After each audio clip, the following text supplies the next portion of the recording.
desde aquí, incluso las cifras de fallecidos, hay números dispares. Queríamos saber, Luis, cómo se está viviendo este momento con esta jornada donde ya ha sido declarada la situación de excepción. ¿Cómo es el panorama allí? ¿Qué tal? Buenos días. Bueno, definitivamente ayer Ecuador sufrió una de sus peores tragedias naturales, un sismo de 7.8 en la escala abierta de Richter. Un terremoto sacudió la parte norte del país, la parte norte de la costa del país, afectando las provincias básicamente de Esmeraldas y Manabí, y también sintiéndose en todo el territorio nacional. Hasta ahora, de acuerdo a la versión oficial manejada por el gobierno, se mantiene la cifra en 77 personas lamentablemente fallecidas y al menos 588 heridos en todo el país.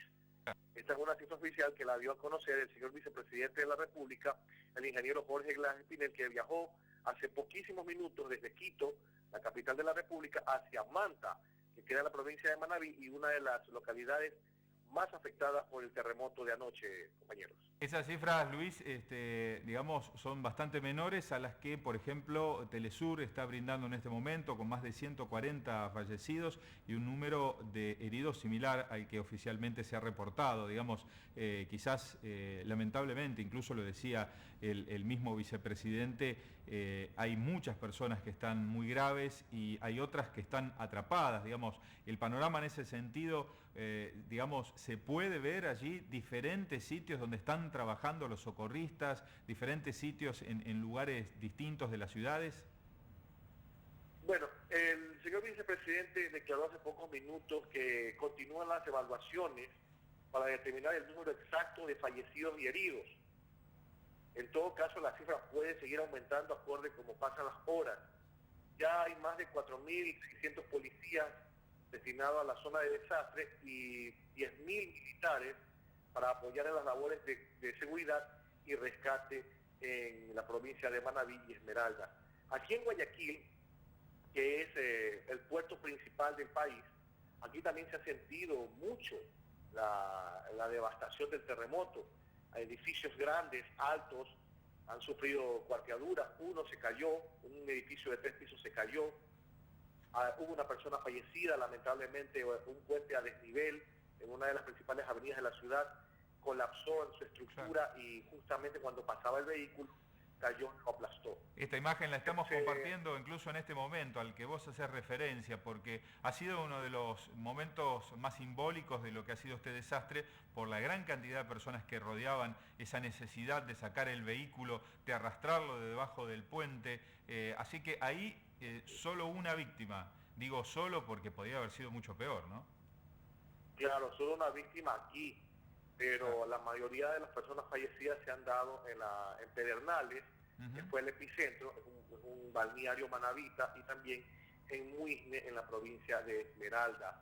Ya se pueden apreciar las primeras imágenes de la tragedia, porque ya estamos ya de día, y definitivamente edificaciones grandes han colapsado totalmente en esas localidades, y ya el gobierno nacional ha destacado, ha ordenado, mejor dicho, la asignación de más de 300 millones de dólares para ayudar a los afectados por este terremoto. Este terremoto que no solamente se sintió en todo el Ecuador, sino que también se pudo sentir en la parte sur de Colombia y en el norte peruano. Claro. ¿Y tendría algún tipo de relación con los movimientos sísmicos que también se están registrando en Japón, por ejemplo? ¿Informó alguien al respecto? Bueno, aún no se ha informado eso, pero hay que recordar que Ecuador está sobre el cinturón de fuego, la falla del Pacífico, como se le llaman los científicos. Claro.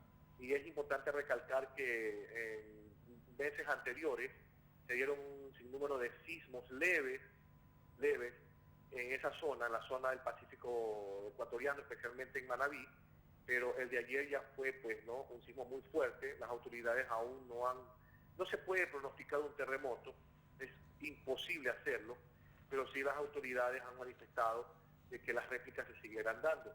Se habla de hasta aproximadamente 60 réplicas registradas desde el terremoto, que fue a las 18 horas con 58 minutos, hora local ecuatoriana, hasta ahora que son las 7 de la mañana con 17 minutos y fue en el Océano Pacífico, cerca de las Islas Galápagos. Luis, el vicepresidente hacía referencia del terremoto de 1979, digamos, como para establecer un parangón. Por lo que tienen ustedes ahora de información, ¿este ha sido más grande? Este ha sido más grande en relación al de 1979. Bueno, yo la verdad que era muy pequeño en esa época, pero fue muy fuerte, pero el de ahora, los científicos y los que están pues no involucrados en la materia han manifestado que ha sido uno de los más fuertes, que fue de 7.8 grados, ¿no? Lo cierto es que hasta ahora se mantiene activado el estado de excepción en 6 provincias del país, Claro. que son las provincias de Esmeraldas, Manabí, donde fue el epicentro, Guayas, El Oro, Santo Domingo de los Áchilas y la provincia de Los Ríos. En la zona sierra del país, se sintió mucho el temblor, el terremoto en la capital de la República, Quito, donde edificios grandes sufrieron cuarteaduras y también ruptura de vidrios. En la zona fronteriza con Perú, en la localidad de Loja, también se sintió fuertemente el sismo, compañeros en estudios en Buenos Aires. En algún momento se habló también de el peligro de tsunami, ¿no? Hace instantes también se hablaba de Japón, que viene desde el jueves temblando, en Kyushu, por ejemplo, ¿no? En Ecuador, ¿qué se ha dicho al respecto, dado que muchas de estas ciudades son costeras? Claro, definitivamente se habló en principio de una alerta de tsunami, pero después de un tiempo el mismo vicepresidente de la República, que está al mando ahora del gobierno, porque el señor presidente Rafael Correa se encuentra en una gira en el Vaticano, ya está viajando hacia el Ecuador, el vicepresidente Glass dijo de que la alerta de tsunami había sido levantada para las costas del Ecuador, que no había peligro de este fenómeno natural en nuestras costas. Sin embargo, pidió a la ciudadanía estar alerta ante cualquier tipo de eventualidad. Lo cierto es que el número de muertos, volvemos a reiterar, se mantiene en 77, son 588 heridos y más de 200, casi 300 edificaciones destruidas en la zona cero, como le están llamando ahora, de acuerdo a lo que se dio ayer el sismo. ¿Alguna de esas edificaciones tiene que ver con digamos, el servicio de salud, con algún hospital, con algún lugar donde se necesite sí o sí, digamos, para poder ayudar a las víctimas? Sí, lamentablemente hubo hospitales que han colapsado, básicamente en Bahía de Caracas, en la zona de Bahía de Caracas, en Manta, en Pedernales, que es la más afectada. Fue una de las zonas que lamentablemente sufrió esta situación. En todo caso, instituciones públicas como por ejemplo cuarteles de policía, ministerios también han sufrido daños en las edificaciones hasta ahora. Claro, el tema es dónde se lleva a la gente, a los evacuados, a la gente que se ha podido autoevacuar, ¿no? Porque cuando ocurre una situación de estas características, cuando está entrando la noche, cuando faltan pocos minutos o horas nada más para que la oscuridad se acentúe, ¿no? Más que todo cuando se corta la energía eléctrica, como en este caso, yo creo que el impacto aún es mayor, ¿no? Que si hubiera ocurrido muy temprano a la mañana, donde el resto de la jornada se podía manejar de otra manera, los momentos más difíciles, ¿no? Con la luz del sol. Bueno, es que ocurrió en la noche, ya estaba oscuro, ya aquí en la costa, en la época de invierno a veces suele oscurecer a las 6 de la tarde ya. Claro. No es como en otras partes que oscurece a las 7, 8 de la noche. Sí. En todo caso, los municipios locales se han encargado de dar asesoramiento a la comunidad para que no ocurran este tipo, por ejemplo, prevenir o qué hacer en el momento de un sismo, como el que ocurrió ayer. La mayoría de las personas buscan las zonas altas de las jurisdicciones donde se encuentran para poder así evitar algún contratiempo mayor. ¿Deslizamientos hubo, más allá de, digamos, lo que ha ocurrido con la infraestructura, ya sea en caminos y demás, o en los edificios? ¿Esa zona, digamos, es proclive a que haya deslizamientos de tierra y piedra? Sí, hubo deslizamientos de tierra y piedra básicamente en la zona de provincias de la sierra. E incluso una arteria que une la sierra con la costa, que es la vía Aloa-Santo Domingo, que une la costa con Quito, con otras localidades de la Sierra Centro y Sur. Esa zona ha sido cerrada, un tramo de la carretera, porque grandes piedras han caído, material pétreo ha caído, y eso ha evitado pues el libre tránsito vehicular. Hasta esta hora están el Ministerio de Obras Públicas están ayudando a la limpieza para poder rehabilitar inmediatamente la vía. Bueno, es realmente muy difícil el panorama que nos estás contando. Luis Ocampo, periodista que está allá desde Guayaquil, nos decía. Recibimos también información del Vaticano, estuvo el presidente Correa, que seguramente va a estar viajando hacia su país ahora, y el Papa Francisco enviando de algún modo fuerza, pidiendo oración para todas las personas, tanto en Ecuador como en Japón, que están sufriendo estos desastres, ¿no? Que pueden estar relacionados, porque también están relacionados, como bien decías, con ese cinturón de fuego del Pacífico. ¿Se llegó ya a conocer esta información del Papa pidiendo por Ecuador? Sí, por supuesto, desde anoche el Sumo Pontífice, quien nos visitó el año anterior, estuvo aquí en el país, se vivió una verdadera fiesta, alegría, la visita del Papa Francisco. Ha manifestado que llama a dar fuerza y apoyo a los afectados por el terremoto en Ecuador, y las oraciones para todos quienes han fallecido, lamentablemente quienes han sufrido algún tipo de calamidad ante este suceso. El Papa Francisco ha estado muy atento ante esta situación. Algo muy importante también que hay que recalcar es que las vías, las carreteras de toda la provincia de Manabí, básicamente, y Esmeraldas, están prácticamente colapsadas. La vía Puerto Viejo, que es la capital provincial, prácticamente desapareció en un tramo hacia lo que es el sector de Crucita, un balneario.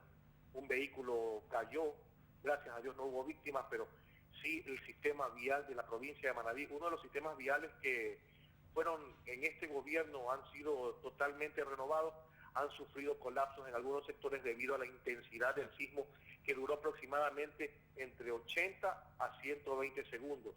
Fue un vaivén lo que se podía percibir en esa zona y en todo el país. Nosotros aquí en Guayaquil estamos un poco lejos, estamos en la misma costa, pero estamos un poco lejos. Sin embargo, aquí en Guayaquil, en los edificios altos, se pudo percibir un fuerte movimiento telúrico que incluso ha dañado varias edificaciones. Luis, te agradecemos mucho este contacto y queremos saber si alguien ha manifestado cuántos días va a tardar en poder terminar, digamos, la parte de búsqueda y rescate. Cuando se habla así, se habla de personas que puedan estar con vida, ¿no? Después, bueno, todos sabemos que puede quedar en una situación de varios días, pero ¿se ha puesto algún tipo de término a las primeras tareas? Es muy difícil que haya un día exacto en que terminen las labores, porque ahora que ya está a la luz del día, ya está claro, se pueden apreciar las primeras imágenes del terremoto, y lamentablemente se ve algunos sectores mucha destrucción. Por ejemplo, algo importante, ayer en el momento del sismo, muchas provincias del país se quedaron sin energía eléctrica. Claro. Sufrieron desfases porque el Sistema Nacional Interconectado sufrió daños, y eso provocó que muchas provincias del país se queden sin energía eléctrica, básicamente las de la costa. La telefonía celular colapsó la telefonía fija, los teléfonos convencionales que le llamamos acá. Claro. Sin embargo, poco a poco se fue restaurando el servicio, se fue normalizando el servicio, y hay sectores que aún no tienen, lamentablemente, estos servicios básicos por la situación que se ha dado.